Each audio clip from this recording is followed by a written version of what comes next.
जियो नर्सी YouTube channel रे सनाम को मानव सला इन अतंग दरामेट पे कना तिहिंग दो नवा राजनीति बाबत रे इन चर्चा और होय राजनीति रे अडी गर्मा गर्मी की चला कना चेदा जे नवा पार्टी को हाना पार्टी को नवा पार्टी नोंका को बदल चला कना आकुआ दल को बदलदा और नवा दो नवा खातिर की को बदल कना जेमन आकु इलेक्शन रे को तिंगु दाड़िया और टिकट को नाम ओंका लेकातगी दल को बदल कना जेलेका ओका 20 तारीख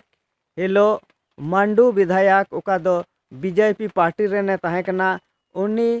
जय प्रकाश भाई पटेल नुई जय प्रकाश भाई पटेल गी कांग्रेस पार्टी रे उचड़िना और नुआ दो ओका दो टिकट रिया लालच से टिकट रिया आस लिकाते नुका को उचड़ो कना और नु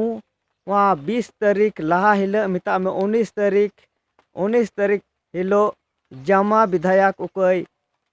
सीता सोरेन नई सीता सोरेन हो बीजेपी पार्टी रे उचड़िना और नई दो बांगमा कथाय उका झारखंड मुक्ति मोर्चा पार्टी रे नोआ रे लहांती बांग हुयुक कना नोआ खातिर गी नई दो बीजेपी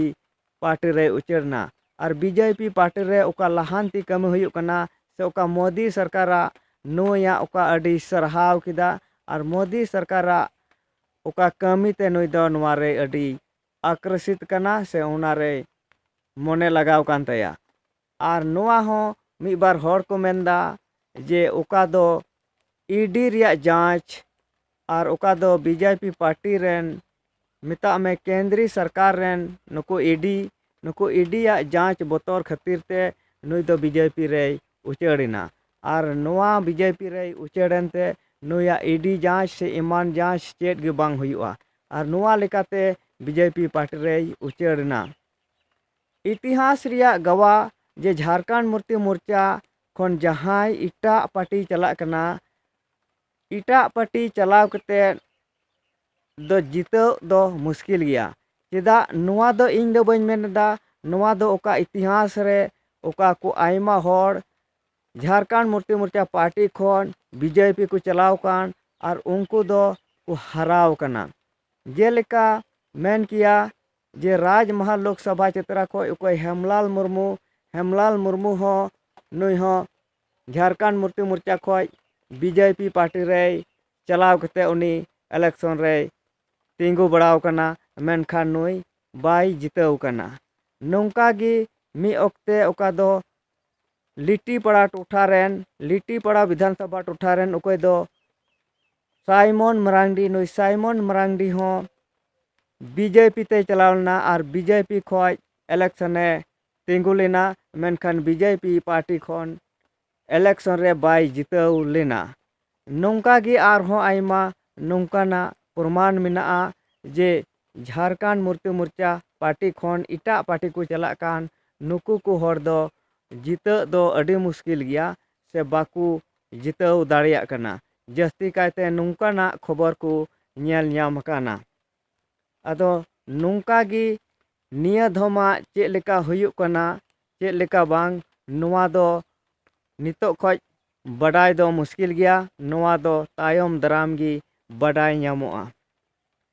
सीता सोरेन ओका बीजेपी पार्टी रे उचड़ेन और बडाय कना बांगमा कथाय दुमका लोकसभा खज नुई टिकट ᱧᱟᱢᱟ और दुमका लोकसभा खज नुई इलेक्शन रे मिड कैंडिडेट तिंगुआ मेनखान नौका लेकाते आरहों खबर रे बडाय कना खबर सूत्रों लेकाते बडाय कना बांगमा कथाय हेमंत सोरेन हो लोकसभा दुमका लोकसभा खन ओंडे तिंगु रिया कथा को लय साडिए कना मेनखान ओंडे खन जदि हेमंत सोरेन तिंगुआ और नोते सीता सोरेन ओंडे खज को तिंगुइया मेनखान घारज मिद घारज रेन हड़गी ओंडे अडी पटापटी उनकिना चला अदो नौका लेकाते चेक लेका हुयुआ चेक लेका बांग नितो खज नोआ को जहान उन ये बांग बडाय कना उन सटीक खबर बांग बडाय कना मेनखान तायम दराम नोआ बडायोआ नितो एंते झारखंड मुक्ति मोर्चा पार्टी रेन दुमका लोकसभा लगित जहां कैंडिडेट आउरी को तिंगु कोआ और जुदे दुमका लोकसभा खन सीता सोरेन ओंडे खय टिकट को एमाया मेनखान अकोय सुनील सोरेन उनी नितो प्रत्याशी को बनाव चुकाव कादिया मेनखा सुनील सोरेन लगित मिद मुश्किल आना हुयुआ चेदा जे ओंडे खन सीता सोरेन को तिंगुई खान सुनील सोरेन उका दो उनिया मिटे मुश्किल हुयुआ आदो नुआ वीडियो दो नंडे गिन मुचाद दा मा सनाम को जोहार।